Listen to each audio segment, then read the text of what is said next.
Coolie is a movie that is 100% Lokesh Kanakaraj, 100% Rajinikanth. நம்ம video வந்து சக்ஸஸ்ஃபுல்லாக போயிட்டு இருக்கு பார்த்தீங்களா? ஆமாம் சார், பார்த்தீங்களா? பார்த்தேன் சார். அது அனைத்து டெலிவி நண்பர்களுக்கும் உங்களுக்கு என்னோட வணக்கம். நம்ம சொல்ல போகிறோம்னா என்னன்னு கேட்டிங்கன்னா, இந்த கூலி திரைப்படம் உண்மையிலேயே என்ன பிரச்சனை, என்ன இருக்குது அன்றைக்கி சொன்னீங்க. நாங்கள் வந்து என்னன்னு கேட்டிங்கன்னா நிறையா வந்து நெகட்டிவ் ரிவ்யூ வந்தோன்னே உங்கள்கிட்ட கூப்பிட்டு கேட்டோம். நீங்கள் சொன்னீங்க இல்லை நல்லா இருக்குது, படம் நல்லா இருக்குது அப்படின்னீங்க. நான் பார்த்தேன், படம் பார்த்ததில் வந்து எனக்கு குறைகள் எதுவும் தெரியல. உதாரணத்துக்கு வந்து பார்த்தீங்கன்னா, ஒரு முக்கியமாக சொன்ன குறைகளான கதை சரியில்லைன்னாங்க. அருமையான, அதாவது கதை ஒரு என்னையை பொறுத்த வரைக்கும் வந்து ஒரு பொழுதுபோக்கு படத்திற்கு வந்து கதை தேவையில்லை, காட்சிகள் தான் தேவை. கண்டிப்பாக காட்சியில் ஒரு சின்ன ஒரு ஆணியை வச்சு ஒரு சின்ன புள்ளியை வச்சு அதை சுற்றி காட்சிகள் அமைக்கிறத வச்சு வந்து ஒரு நல்ல சிறப்பான திரைப்படத்தை படைக்கலாம். எப்படி ஒரு சிறப்பான திரைப்படம்னு கேட்டிங்கன்னா, ஒருத்தர் போய் ஒரு படத்தை பார்த்தாருன்னா இன்னொரு பார்க்க தூண்டுறது தான் வந்து ஒரு நல்ல திரைப்படம். ஆமாம், கூலி படம் எனக்கு அப்படி தான் இருக்குது. எனக்கு வந்து சாதாரணமாக வந்து நான் எந்த படத்தையும் வந்து 2 தடவை போய் பார்க்க மாட்டேன். ஆனால் இந்த படம் வந்து இன்னொரு தடவை பார்க்குற அளவுக்கு தான் இருந்தது. அந்த மாதிரி படம் தான், நல்ல படம் தான். இதில் வந்து முக்கியமாக அவங்க சொன்ன குறைகளான கதை பிரச்சனை எனக்கு இல்லை. ரெண்டாவது எப்படின்னு கேட்டிங்கன்னா, முதல் ஹாஃப் சில பேர் சொன்னாங்க ஃபஸ்ட்டு ஹாஃப் வந்து கொஞ்சம் இருக்குது அப்படின்னாங்க. போய் உட்காந்து கொஞ்ச நேரத்தில் இன்டர்வியூ விட்ட மாதிரி இருக்குது. ஆனால் வந்து இந்த நாகார்ஜுனா வந்து சரியாக பயன்படுத்தலைன்னாங்க. ரொம்ப சிறப்பாக பயன்படுத்தியிருக்காங்க. அவரை வந்து கண்ணியப்படுத்தி பயன்படுத்தியிருக்காங்க. அவர் நல்ல வெயிட்டாக கொடுத்துருக்காங்க. இது எதனால நாகார்ஜுனா சரியாக பயன்படுத்தப்படலைன்னு இவங்க சொல்கிறாங்கன்னு நான் நினைக்கிறேன்னா, இந்த சௌபின் சாயர் இருக்காரு இல்லைங்களா? ஆமாம், அவருக்கு வந்து அடியாளாக வராது. ஆனால் வந்து அவரே மிஞ்சி போகிற ஒரு வில்லன் கேரக்டர் அந்த அளவுக்கு அவர் முயற்சி பண்ணியிருக்காரு. அது பாராட்டக்கூடிய விஷயம். அதனால நாகார்ஜுனா டம்மி பண்ண மாதிரி இருக்கிறாங்க. நாகார்ஜுனாவுக்கு வெயிட்டான ரோல் தான் என்னைய கேட்டால்.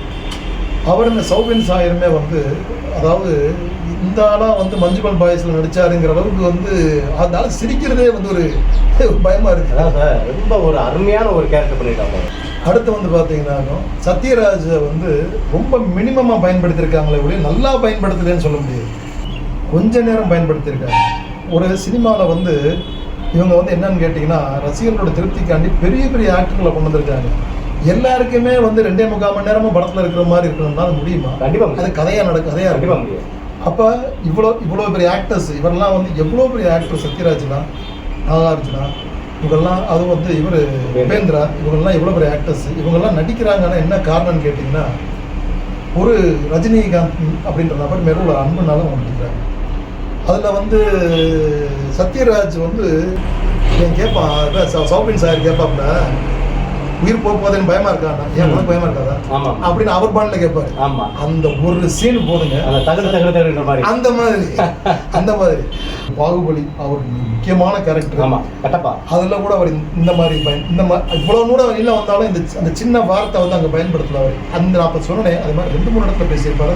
இந்த படத்துல நல்லா ஒத்து கவனிச்சிங்கன்னா தெரியும். ஸ்ருதிஹாசன் அடுத்து வந்து எல்லாருமே வந்து என்ன சொன்னாங்க, ஸ்ருதிஹாசன் மற்ற படங்களுக்கு இந்த படத்துல நல்லா நடிச்சிருக்காங்க அப்படிங்கிறாங்க. உண்மைதான்.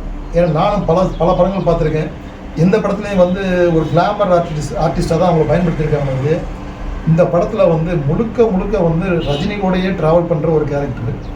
ஆனாலும் வந்து ரொம்ப பிரமாதமாக பண்ணியிருக்காங்க. அந்த பொண்ணு நல்லா பண்ணியிருக்காங்க. உலக நாயகன் மகன்றதை அதில் வந்து கன்ஃபார்ம் பண்ணியிருக்காங்க. ஒரு கோபம் இருக்குது. என்னன்னு கேட்டிங்கன்னா, இந்த எல்லா படங்களையும் வந்து ஊற்றி கவுத்து மூடுற வேலையை இப்போ வந்து இந்த புதுசாக யூடியூபர்ஸ் எப்படின்னு கேட்டிங்கன்னா, இப்போ வந்து எல்லா யூடியூபர்ஸுமே இப்போ எதிர்பார்க்கறது வந்து அவங்கவுங்க தரத்துக்கு தகுந்த மாதிரி. ஆமாம், தரம்ங்கிறது எங்கே வருதுன்னு கேட்டிங்கன்னா, இந்த கலர் சட்டையை பேரை சொல்லி ஒருத்தரை கூப்பிடுவாங்க. அவர் பல திரைப்பட விமர்சனம் மட்டும் பண்ணுவார்.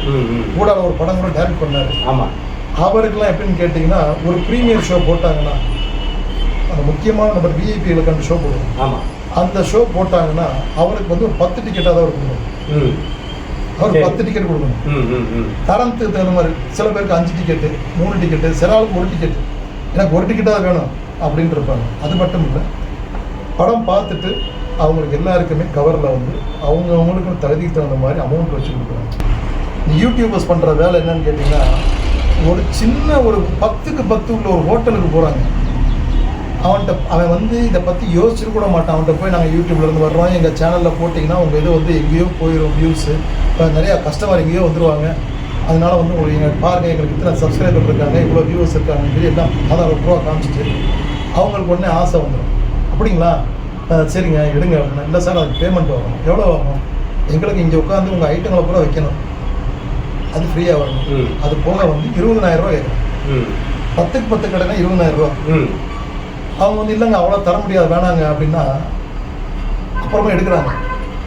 எடுத்துட்டு இந்த கடைக்கு மட்டும் போயிடாதீங்கன்னு சொல்லி எடுத்துட்டு போயிடலாம், போட்டு போயிடலாம். அதாவது சார் இப்போ இது உதாரணத்துக்கு சொல்ல வீடியோ எடுக்கிறாங்க, கீழே டிஸ்க்ளைமர் ஒன்று போட்டுறாங்க. ஆமாம் டிஸ்க்ளைமர் ஒன்று போட்டுறாங்களா, அதை நீங்கள் நல்லா கவனிச்சு பாருங்க. ரெண்டாவது, இவங்க சொல்றது எல்லாம் உண்மையும் கிடையாது, உள்ள பொய்யும் கிடையாது. டிஸ்க்ளைமர் எத்தனை பேர் வியூவர்ஸ் பார்ப்பாங்க? பார்க்க மாட்டாங்க சார், பார்க்க மாட்டாங்க. அவங்களுக்கு அது தேவையில்லையா? அவங்களுக்கு கண்டென்ட் என்ன பண்ணுவாங்க கேட்டிங்கன்னா, இப்போ வந்து உதாரணத்துக்கு வந்து Aryabhavan hotel review, Aryabhavan Madurai hotel ரிவ்யூன்னு போட்டாங்கன்னா இந்த ஆரியபவனில் இந்த நெகட்டிவ் ரிவ்யூ வந்து உட்காந்துரும். கண்டிப்பாக அதை பார்க்குறேன் போவானா? கண்டிப்பாக போக மாட்டேன். இந்த மாதிரி பண்ணிட்டு வந்துடுறாங்கிறதுக்காண்டியே வந்து அவங்க என்ன பண்ணுறாங்கன்னு கேட்டிங்கன்னா, கடன்காரன்ட்ட கடை வாங்கினா எப்படி வந்து எங்கிட்ட அதை வாங்கி கடை வாசலில் வந்து என்ன அடைப்பாங்களோ அது மாதிரி அடைக்கிறாங்க. விருப்பப்படாமலோ அந்த பணத்தை அவங்க கொடுக்குறாங்க, மிரட்டி வாங்கிட்டு வர்றாங்க சில யூடியூபர்ஸ். வியூவர்ஸ் எல்லா பேருக்கும் நாங்கள் சொல்கிறது என்னன்னு கேட்டிங்கன்னா, யூடியூப்பில் வர்றது எல்லாமே உண்மையை நம்பாதீங்க. உங்கள் மனசுக்கு என்ன பிடிக்குதோ, என்ன உங்களுக்கு தோணுதோ அதை செய்யுங்க. கரெக்டாக சார்? இன்னும் ஒரு டேட்டா ஒன்று சொல்கிறேன் உங்களுக்கு. திருப்பூரில் வந்து ஒரு தியேட்டர் உரிமையாளர் இருக்கார். அந்த தியேட்டர் உரிமையாளருக்கு சொந்தமாக 7 தியேட்டர் ஒரே காம்ப்ளெக்ஸில் இருக்கு. அவர் தான் திரைப்பட தியேட்டர் உரிமையாளர்கள் சங்க தலைவர். சார் வணக்கம். வணக்கம். பெரிய எதிர்பார்ப்போடு நேற்று ரிலீஸ் ஆன சூப்பர் ஸ்டார் ரஜினிகாந்தோட கூலி படத்தின் முதல் நாள் எப்படி இருந்தது சார் திரையரங்குகள்? ரொம்ப நம்மளும் சிறப்பாக இருந்தது, ரொம்ப சிறப்பாக இருந்தது. எந்த அளவுக்கான எதிர்பார்ப்பு நெக்ஸ்ட் 3 டேஸ்க்கு இருக்கு சார்? நெக்ஸ்ட் 3 டேஸ் இருக்கக்கூடிய அனைத்து திரையரங்களும் முதல் 4 நாட்களுக்கு ஹவுஸ்ஃபுல் ஆகக்கூடிய அளவுக்கு இருக்கு. சோசியல் மீடியாவில் வரக்கூடிய நெகட்டிவ் விமர்சனங்கள் எப்படி சார் பாக்குறீங்க? அதை பற்றியெல்லாம் பொதுமக்கள் கவலையே பட்டுக்கிறது இல்லை. அவங்க வந்து 50வது ஆண்டு சூப்பர் ஸ்டார், அதே சமயத்தில் ஒரு பெரிய ஆர்டிஸ்ட் பேன் இண்டியா படமா இருக்குது, ஒரு என்டர்டைன்மெண்ட் 4 நாள் லீவ் இருக்குது. அதனால கண்டிப்பா இந்த விமர்சனத்தை பத்தி அவங்க பார்க்கவே மாட்டாங்க. அவங்க வாட்டில் மக்கள் வந்து படத்துக்கு வந்து பார்த்து சந்தோஷமா இருக்கிறாங்க. நீங்க படம் பார்க்கும்போது உங்களுக்கு எந்தெந்த விஷயங்கள் ரொம்ப பிடிச்சிருந்தது? நான் பொதுவா வந்து இந்த 2-3 நாள் தியேட்டர்ல வந்து ரொம்ப கூட்டமா மற்ற வேலைகள் சரியா இருக்குன்னு நம்ம பாக்குறது ஒரு 4 நாள் கழிச்சு தான் பாக்குறது வழக்கம். எதனால நிறைய விமர்சனங்கள் நெகட்டிவா வருது சார்? இப்போ படம் நல்லா இருக்குன்ற ஏதாவது எழுதணும் இல்லைங்களா? இப்ப வந்து அந்த மாதிரி ஒரு ட்ரெண்ட் ஆயிப்போச்சு. நம்ம வந்து ஏதாவது நெகட்டிவா சொன்னா தான் மக்கள் படிக்கிறாங்க அப்படிங்கறதுனால எதையா ஒண்ணு எழுதிட்டு இருக்கிறாங்க. இப்ப நிறைய வந்து சோசியல் மீடியா பெருகிடுச்சு, நூற்றுக்கணக்கான ஆயிரக்கணக்கான மீடியாக்கள் ஆயிடுச்சு. அதை பத்தி ஏதாவது ஒன்று குறை சொல்லி சொன்னா தான் பாக்குறாங்க அப்படிங்கிற மாதிரி இருக்காங்க. அப்புறம் ஒரு சில பேர் வந்து இருந்துகிட்டு அது ஒரு என்ன சொல்லுவாங்களே, அது ஒரு மேனியா. எந்த படமா இருந்தாலும் படம் சும்மான்னு சொல்லி பழகிருக்காங்க சில விமர்சகர்கள். அவங்களுக்கு அது ஒரு பொழுதுபோக்கு, அது ஒரு சந்தோஷம் அதுல. ஆனா இவங்க படம் எடுத்தா ஒழுங்கா எடுக்க மாட்டாங்க, அது வேற. வயலன்ஸ் அதிகமா இருக்கு, பெண்கள்லாம் வர மாட்டாங்க அப்படின்ற ஒரு வயலன்ஸ் வந்து இப்ப சமீப காலங்களில் வரக்கூடிய எல்லா படங்களையும் வயலன்ஸ் இருக்குதான் செய்யும். ஆக்ஷன் படங்களை வயலன்ஸ் இல்லாம எப்படி ஆக்ஷன் படம் எடுக்க முடியும்? நீங்க 40-50 வருஷத்துக்கு முன்னால வந்திருக்கிற ஒரு பெரிய பெரிய படங்களே பாத்தீங்கன்னா வயலன்ஸ் இருக்கும். ஒரு பென்கர் மாதிரி, ஒரு கன்ஸ் ஆஃப் நூரோன் மாதிரி, ஒரு 5 மேன் ஆர்மி மாதிரி இருக்கக்கூடிய பெரிய பெரிய ஆங்கில படங்கள்லாம் பாத்தீங்கன்னா அப்பவே 40-50 வருஷத்துக்கு முன்னாலே கம்ப்ளீட் வயலன்ஸா தான், துப்பாக்கியில் சுட்டு அப்படிதான் இருக்கும். அதனால இது இன்னும் புதுசா வந்து வயலன்ஸ் அதிகமா இருக்குன்னு நான் பேசிட்டு இருக்கிறது நியாயம் இல்லை. லென்த் அதிகமா இருக்குன்னு சில பேர் கிரிட்டிசைஸ் பண்றாங்க சார். அது ஆர்டிஸ்டுக்கு ஜாஸ்தி, எல்லா ஆர்டிஸ்டுக்கும் ஓரளவுக்கு முடிஞ்ச அளவுக்கு அவங்க இம்பார்ட்டன்ஸ் கொடுக்கணும். இல்லைன்னா அவங்க எல்லாம் பெரிய நாகார்ஜுன் எடுத்துங்க, அமீர் கான் எடுத்துங்க, இந்த பக்கம் சத்யராஜ் எடுத்துங்க, இப்படி எல்லா ஆர்டிஸ்டும் பெரிய பெரிய ஆர்டிஸ்ட் போட்டு அவங்களுக்கு சும்மா 2 நிமிஷம் வர மாதிரி போனா அவங்க சங்கடப்படுவாங்க இல்லைங்களா? அதனால அவங்களுக்கு தகுந்த மாதிரி சீன் வைக்க வேண்டியது இருக்கு. அதனால அந்த லென்த் வந்து தவிர்க்க முடியாது. இதுல வந்து இந்த திரைப்படத்துல வந்து திரைப்படத்துறையை சார்ந்த ஒருத்தர் பாக்யராஜ் படங்கள்லாம் நடிப்பார். முக்கால்வாசி வைத்தியர் வருவார். அவர் வந்து இந்த குஸ்தி சண்டை போடுறவங்களுக்கு ஒரு பேர் கொடுப்பாங்க. அந்த பேரை வந்து முன் வச்சு அவர் வந்து ரிவ்யூ பண்ணுவார். அவர் வயது ஏற்றத்தின் காரணமா என்னன்னு தெரியல, அவருக்கு வந்து இந்த காசை கொடுக்காம விட்டாங்க. உண்மையிலேயே கொடுக்காம விட்டாங்க அவருக்கு. அவர் என்ன பண்ணிட்டாருன்னு கேட்டீங்கன்னா, எனக்கு மட்டும் காசு தரல, எனக்கு எப்பவுமே ராங் ரிவ்யூ எழுதுறாரு, இந்த படத்துக்கு பாசிட்டிவ் ரிவ்யூ எழுதுறேன்ற பேர்ல பேர்வழி மிகப்பெரிய விஷயம் அது இல்ல அப்படின்ற பேர்ல லூசுத்தனமா என்ன பண்ணி வச்சிருக்காருன்னு கேட்டீங்கன்னா, இந்த படத்துல உள்ள சஸ்பென்ஸ் காட்சியை பூரா உடச்சு விட்டாப்ல. சொல்ல மாட்டேன்னு சொல்லி அவரே சொல்லிட்டாப்ல. இதில் திரும்ப அவர் சொன்ன வசனத்தெல்லாம் சொல்ல போகணும், நான் உடச்சு விட்ட மாதிரி ஆகி போகும். அதனால அதை விட்டுருவோம். இது என்ன காரணம்னு கேட்டிங்கன்னா, இது வந்து தமிழ்நாட்டின்னு சொல்லக்கூடாது, இந்தியாவுடைய உச்சபட்ச ஒரு கட்சியோடைய சதி இது.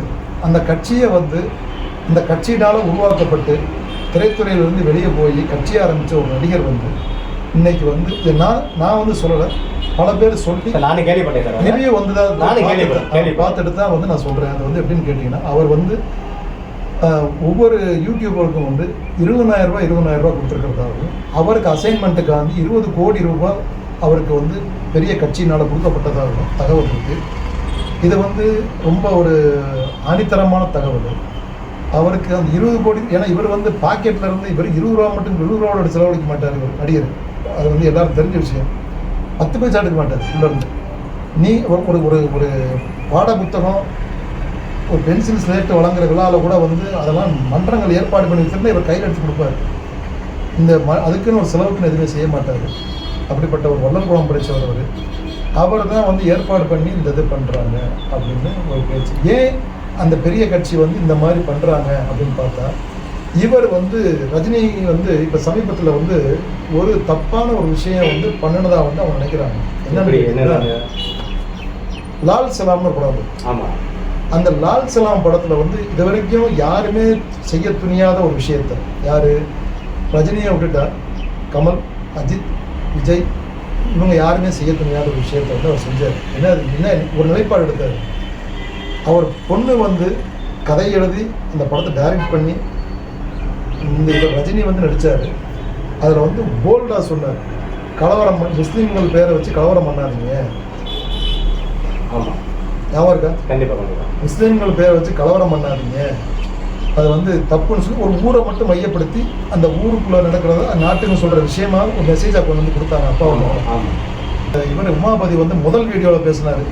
என்ன பேசினாருன்னு கேட்டிங்கன்னா, 73 வயது உள்ள ஒரு நபர், ஆமாம் நானும் பார்த்தேன் இந்த வீடியோ பார்த்தேன், 73 வயதுள்ள ஒரு நபர் வந்து கையை காலை ஆட்டி ஃபைட்டு பண்ணுறதும் டான்ஸ் ஆடுறதும். 73 வயது நபர் என்ன பண்ணுவாங்கன்னு கேட்டிங்கன்னா, தடுமாறி தான் வந்து ஒரு இடத்துக்கு போகவோ வரவோ முயற்சி பண்ணுவாங்க. கொஞ்சம் நடந்தாலுமே மெதுவாக தான் நடப்பாங்க. ஆனால் இன்னும் அதே பழைய ஸ்பீடு நம்ம வந்து எங்கே பார்த்தது, காளி படம், கழுகு படத்தில் பார்த்த அந்த ஸ்பீடு வந்து இன்னும் வந்து அதே ஸ்பீடில் வந்து இது பண்ணுறாப்புல. அந்த பார்வை, ரஜினி கண்கள் ரொம்ப சிறுசு, ஆனால் பார்வை வந்து ரொம்ப பவர்ஃபுல் பார்வை. பார்த்துருக்கீங்களா? காந்த பார்வை, காந்த பார்வைன்னு சொல்லுவாங்க, பவர்ஃபுல் பார்வை. இந்தியா முழுவதும் வந்து ஒரு இவ்வளோ ஒரு ரசிகர் கூட்டம் வச்சுருக்காங்கன்னா ஒரு பார்வை வந்து ஒரு முக்கியமானது. நீங்கள் பல படங்களில் பார்த்துக்கலாம். உதாரணத்துக்கு பாட்சா எடுத்துக்கோங்க. பாட்சாவில் வந்து அவரோட பார்வையை வந்து காட்டி தான் அந்த பேக்ரவுண்ட் மியூசிக்கே வரும். நல்ல ஒரு பார்வையே வந்து போதும் ரஜினிக்கு. அப்போ வந்து என்னன்னு கேட்டிங்கன்னா, இந்த படத்துடைய இது காரணம், இதில் வந்து யூடியூபர்ஸ்க்கு வந்து இந்த அரசியல் பின்னணியில் எதுவுமே தெரியாது. அவங்களுக்கு வந்து காசு தான். இப்போ இவ்வளோ தூரம் நான் யூடியூபர்ஸை பற்றி பேசுகிறதுனால நாளைக்கு யூடியூபர்ஸ் போல எனக்கு எதிர்ப்பு தெரிவிக்கலாம். கண்டிப்பாக தெரிவிப்பாங்க, தெரிவிக்கலாம். கண்டிப்பாக என்னை கார்னர் பண்ணலாம், என்னது மன்னிப்பு கேளுன்னு கார்னர் பண்ணலாம், நிர்பந்திக்கலாம். நான் நிர்பந்தத்துக்கு ஆளாகலாம். ஆனாலும் இன்னைக்கு சொல்கிறேன், நான் மன்னிப்பே கேட்டாலும், இப்போ நான் பேசுகிறது தான் உண்மை, மன்னிப்பே கேட்டாலும் நான் பேசுகிறது தான் உண்மை, இதில் மாற்று கருத்தே கிடையாது. ரெண்டாவது வந்து இதில் என்னுடைய சகோதரன் உங்களுக்கு தெரியும், நான் பேர் சொல்ல விரும்பல. அவர் வந்து ஒரு தீவிர ரஜினி ரசிகர். ஆனாலும் வந்து நான் வந்து நிலையான விமர்சனத்தை தான் என்றைக்குமே நான் வந்து வச்சு பழக்கப்பட்டிருக்கேன். இந்த கபாலி படத்தை பற்றி வந்து எல்லாரும் வந்து எதிர்மறையாக பேசுனப்போ வந்து நான் வந்து மற்ற ஊரில் பேசினாங்கன்னு தெரியல, மதுரையில் பேசினாங்க. அப்போ வந்து நான் வந்து அதோடைய சரியான கருத்தை சொன்ன ஆள் நான். எனக்கு வந்து ரஜினி வந்து கொஞ்சம் இந்த ஷூ பாலிஷ் போடுறது, அப்புறம் வந்து இந்த அமைதியாக நடிக்கிறது, எனக்கு என்னை பொறுத்த வரைக்கும் ரசிகர்கள் பிடிக்கலாம். என்னையை பொறுத்த வரைக்கும் எனக்கு அது வந்து எனக்கு ஒப்புதலே கிடையாது. அந்த பழைய ஸ்பீடு ஸ்டைலு ஆமாம். அந்த படத்துலையாவது வந்து அந்த சிகரெட்டை வந்து இங்கே பற்ற வச்சு இங்கே பத்துறது, அது ஜெயிலரில் ஒரு சீன் வந்துச்சு, அது வில்லையில் பற்ற வச்சு அடிப்பார். அந்த மாதிரி வந்து பண்ணுறது, அந்த மாதிரி லைக் பண்ண முடியாது. எனக்கு வந்து நான் வந்து ஜெயிலரை பற்றி பேசலை. அதுக்கு முன்னாடி என்ன படம் வந்துச்சு, பேட்டை, அப்புறம் நம்ம படம் வந்துச்சு. நான் அதுகளை பற்றிலாம் பேசலை. எனக்கு இந்த படம் பிடிச்சிருக்கு. ஃப்ராங்க்லி ஸ்பீக்கிங், முடிஞ்சால் இன்னொரு தடவை பார்க்கறதுக்கு நான் தயாராக இருக்கேன். கண்டிப்பாக போய் பாருங்கள். கண்டிப்பாக போய் பாருங்கள். இல்லை பார்ப்போம் சேர்ந்து பார்ப்போம். ஆமாம். இது வந்து சார் யூடியூபர்ஸ் எல்லா பேருக்கு நான் சொல்ல விரும்புகிறேன்னா, உண்மையான ரிவ்யூஸை போடுங்க, உண்மையான நெகட்டிவ் இல்லை. அவங்கள சொல்லி எத்தனை ஒரு உழைப்பு அந்த படம், ஒருத்தர் உழைப்பு கிடையாது, பல பேரோட உழைப்பு அது. எத்தனை கோடிகளை படம் போட்டு எடுத்துப்பாங்க. நீங்க நெகட்டிவ் சொல்லுங்க, வேணாம் இல்லை, எல்லா படத்துக்கும் நெகட்டிவ் இருக்கத்தான் செய்யும், எந்த படத்தும் நெகட்டிவ் இல்லாம இருக்காது. நெகட்டிவ் சொல்லுங்க. இந்த படத்துல ஒரு நெகட்டிவ் இருக்கு. இல்ல இருக்கு சார், எந்த படத்துக்கும் நெகட்டிவ் இல்லாம இருக்காது. நெகட்டிவ் என்னன்னு சொல்லிடுறேன், என்ன நெகட்டிவ்னு சொல்லிடுறேன். இந்த படத்துக்கு வந்து நான் போறதுக்கு முன்னாடி வந்து உங்கள்கிட்ட விமர்சனம் கேட்டேன், அது மாதிரி இன்னும் 2-3 பேர்ட்ட கேட்டேன். அதில் வந்து என்னன்னு கேட்டிங்கன்னா, ஒரு எங்களுடைய சொந்தக்கார பொண்ணு வயசு வந்து ஒரு 22 வயசு இருக்கும், ஐடி ஃபீல்டில் ஒர்க் பண்ண சென்னையில் இருக்குது. அந்த பொண்ணு போய் அவங்க ஃப்ரெண்ட்ஸோட படம் பார்த்துட்டு வந்துட்டு சொல்லிச்சு, படம் நல்லா இருக்குது, அருமையான படம் நல்லா இருக்குது, எனக்கு படம் விடுவிடுன்னு போனதெல்லாம். ஆனால் வந்து இறைச்சல், பேக்ரவுண்ட் மியூசிக் வந்து பயங்கர இறைச்சலாக இருக்குது.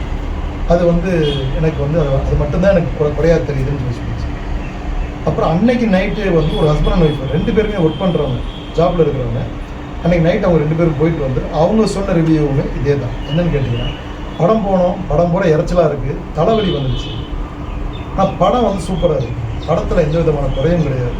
காட்சி நகர்றதுலையோ காட்சி வைக்கிறதுலையோ நடிகர்களுடைய பங்களிப்புலையோ எந்த. அமீர் கான் வந்து எப்படின்னு கேட்டிங்கன்னா, அவர் வந்து இறங்குற ஸ்டைலும் ஹெலிகாப்டர் வர ஸ்டைலும், அதாவது இந்த உமாபதி வந்து முதல்ல வந்து இந்த படத்தை பற்றி ஆகோ ஓகோன்னு பேசிட்டு இன்னொரு சேனலில் வந்து இந்த படத்தை பற்றி தரக்குறைவாக பேசிட்டு இருக்காரு. மனுஷன்னா நாய் எடுத்துக்கிட்டு போவான், இந்த படத்தில் நாய் வந்து மனுஷன் எடுத்துகிட்டு போகுது, இது என்னையா காட்சி வச்சிருக்கீங்கன்றது. லோகேஷ் கனகராஜ் வந்து ஒரு மிகச்சிறந்த இயக்குனர், அவர் கண்டிப்பாக நல்லா தான் இயக்கியிருப்பார், இந்த படம் நல்லா தான் இருக்கும்னு முதல் வீடியோவில் பேசுகிறார். ஆமாம், நான் பார்த்தேன். 2வது வீடியோவில் இந்த மாதிரி பேசிட்டு இருக்காரு, நாய் மனுஷன் எடுக்கிறதும் உண்டு, மனுஷன் நாய் எடுக்கிறதும் உண்டு. இப்போ ரோட்டில் வாக்கிங் போகிறவங்க நாய் வந்து இதுக்கு முன்னாடி ஓடும், போடுவாங்க. இது அவர் பார்த்ததில்லை போல இருக்கு பாவம், அதனால வந்து அவர் பேசிட்டாரு. நல்ல ஒரு என்ன சொல்றது, பத்திரிகையாளர். அதனால அவரை பற்றி நான் விமர்சனம் பண்ண விரும்பலை, அவர் அப்படி பண்ணிடக்கூடாது, நான் விமர்சனம் பண்ண விரும்பலாது. நல்லா நடிச்சிருக்காரு, அவரும் நல்லா நடிச்சிருக்காரு. மொத்தத்துக்கு படம் வந்து ரசிகர்களே நல்லா இருக்குது, படம் வந்து பார்க்கலாம். முன்னாடியே வந்து வீடியோவில் செந்தில்குமார் சொன்னார், குடும்பத்தோடு போய் பாருங்கள், அதுக்கு நான் கேரண்டின்னு ஒரு வார்த்தை சொன்னார். நான் பார்த்த வரைக்கும் அதுதான், அவர் சொன்ன வார்த்தை தான் உண்மையான வார்த்தை, அதில் மாற்றுக்கிறதே. நிறைய ரிவ்யூஸ் பார்த்துருப்பீங்க, தேட்டரில் வந்து குடும்பத்தோட லேடிஸ்ன்னு சொல்கிறாங்க, ஜென்ஸுன்னு சொல்கிறாங்க, படம் எப்போ இருக்குது எல்லாத்தையும் சொல்லி தான் போகிறாங்க. ஒரு சில பேர் வந்து படம் சரியில்லை அப்படின்றவங்க வந்து அவங்க நீங்கள் சொன்ன மாதிரி மேப்படி ஆளுகளாக கூட இருக்கலாம், அதை நம்ம சொல்ல முடியாது இல்லையா. ஒவ்வொரு தேட்டர்லேயும் வந்து நீங்கள் காசு கொடுத்து சொல்ல விட்றாங்கன்னு சொல்கிறீங்க. நன்றி, வணக்கம்.